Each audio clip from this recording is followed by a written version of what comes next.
Welcome to Avid Retro. Please can you like, and if you haven't subscribed already, please subscribe to my channel.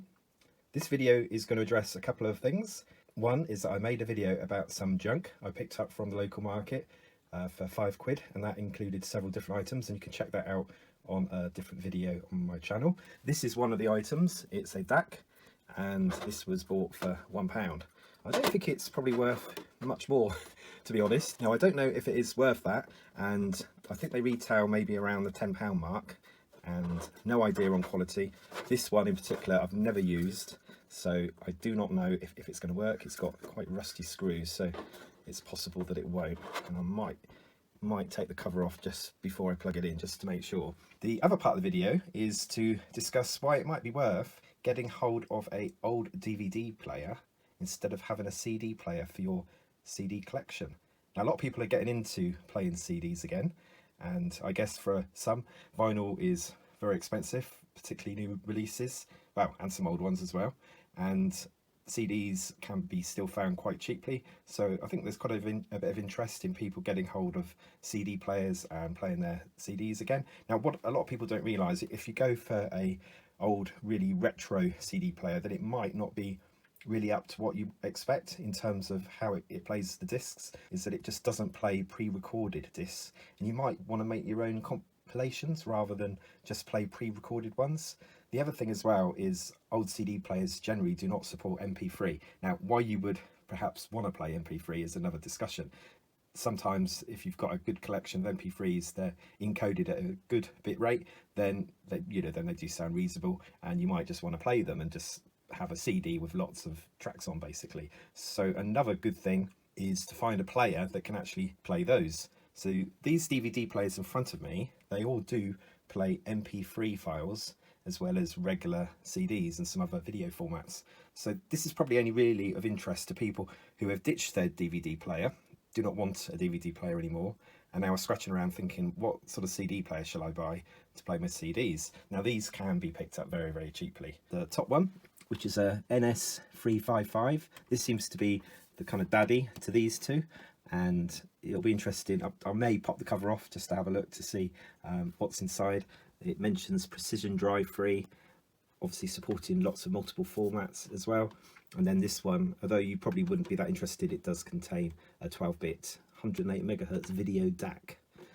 Yeah, not sure why they've got that on there. Again, it's a selling point. These don't have HDMI, so they're fine obviously for just hooking up to a amplifier and just running your CDs off of it. If you want to connect it to a modern TV, then you may have some issues there, because the outputs on the back are just component. SCART as well, you might get a better signal through the SCART if your TV still has a SCART. And there's also, and really importantly on these, there is a digital coaxial out, so that's what I'm going to feed into this here. Before I start, I will just pop this cover off, because it might be a no-goer, mightn't it, if what's inside is corroded. I hope not. I just hope they're just rusty for some reason.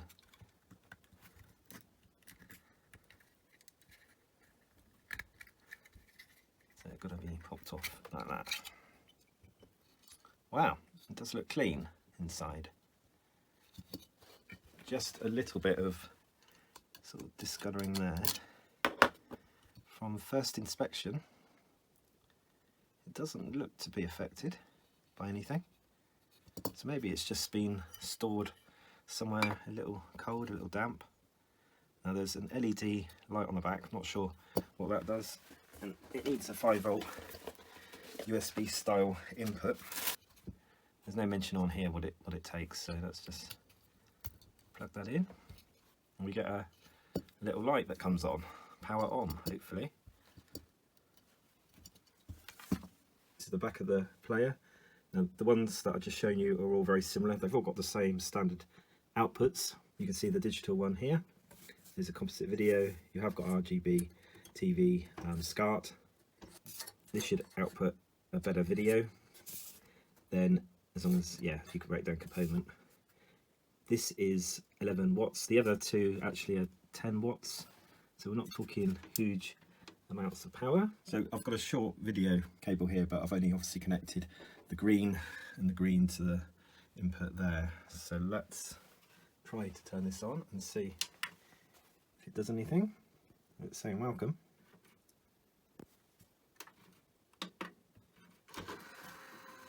Always wonder if anyone's left me anything, but they haven't. So let's close that up. I'm giving it a burnt CD just to test the theory of it all. That's quite a nice display actually. Let's just press play.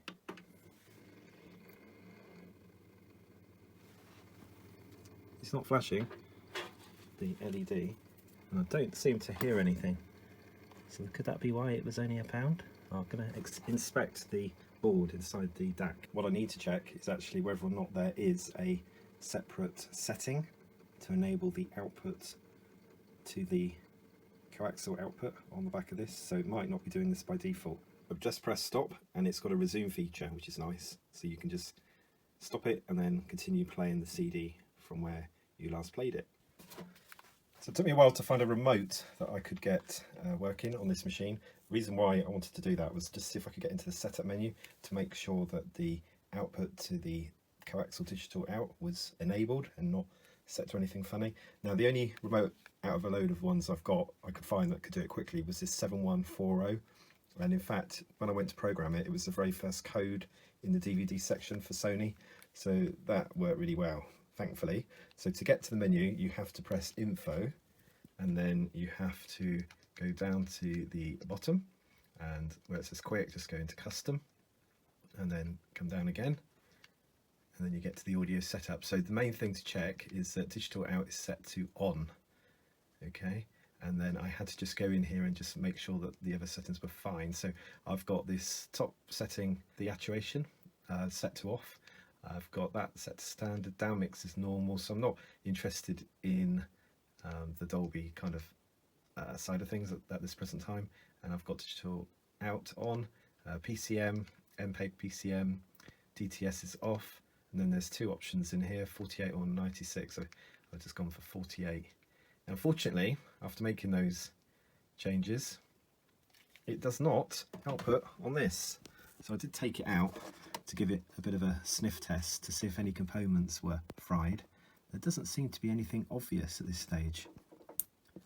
The only thing in my ability is probably to put a new cap in here, a new capacitor in. I haven't tried the optical in, I've only been going with the coaxial at the moment, so I'm not sure, but I am feeding it a different power now that should be a bit higher than what the Chrome adapter could output. I think what I'll do is I'm going to put the other player I've got two more, haven't I? So I'm going to put the other player on top of this to see if they do work, but I'm not expecting them to at the moment. Let's try this one.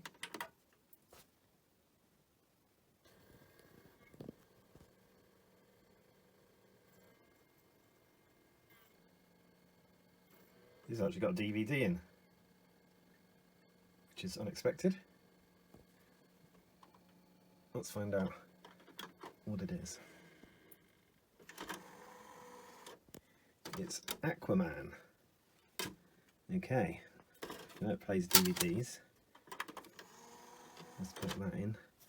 Let's just go to the right remote and let's go info. Very much the same as the other one, doesn't it? Let's see if I get anywhere. Definitely nothing coming out the headphone side. Nothing at the moment. It's very much a similar display. We've got the resume feature that you can override that by pressing stop. We're finding some mysteries today, but what is it? It's a CD.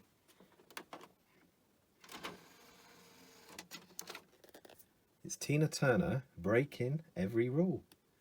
Wow, wow, wow. I left that in there, couldn't I, old Tina Turner? The surprise is I've got a film and a CD out of these so far. I'm now going to, connect the SCART. That needs to be done.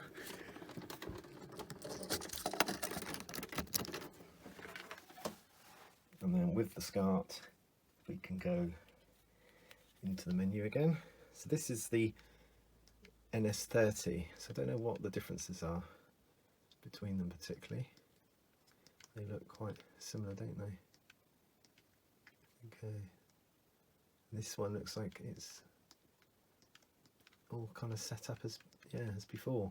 Now I have tested the audio on the monitor, so we do get audio out of the SCART, but not out of the DAC. So they all share that same remote code, which is good. Back in the day, got quite a few old CDs with MP3 files on. So let's just see if this can play.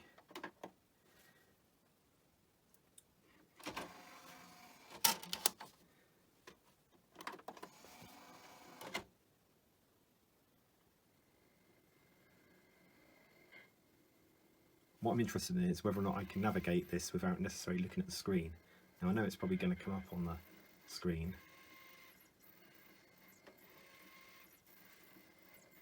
It's obviously digesting it. Yep, it looks like it's all come up on the screen. But can I now try changing it on here? It says it's not possible. So if I just press play, I bet it plays the top one.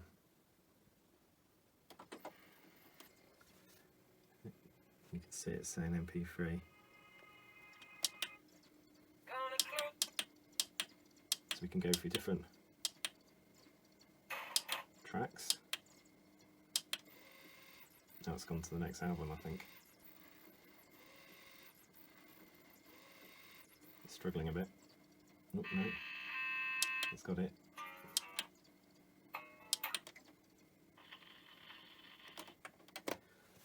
So that's good. You don't actually need to look at the screen. As long as you don't mind going track by track, album by album, as it's laid out on the disc, then it seems to be happy. Turn it back on again and see if it's going to let me resume from the MP3 disc, like it can with a regular CD.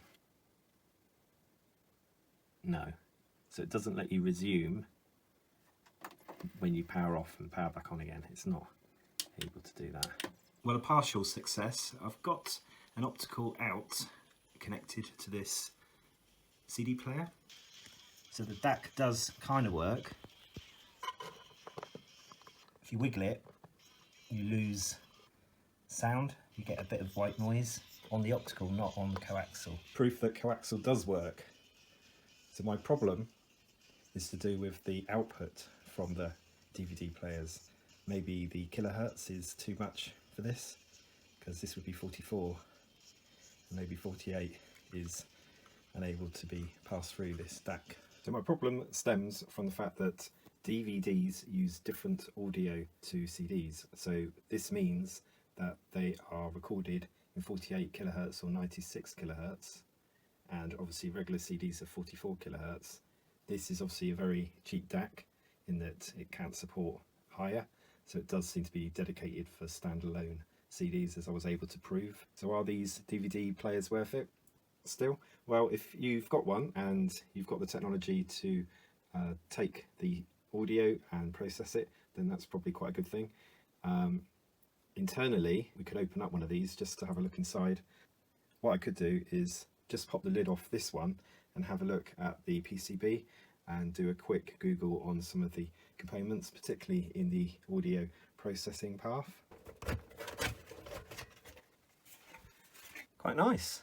It's got a nice power supply, kind of way over this side, away from anything else, so that means it's less likely to cause interference and affect this side of the board, this side of the machine.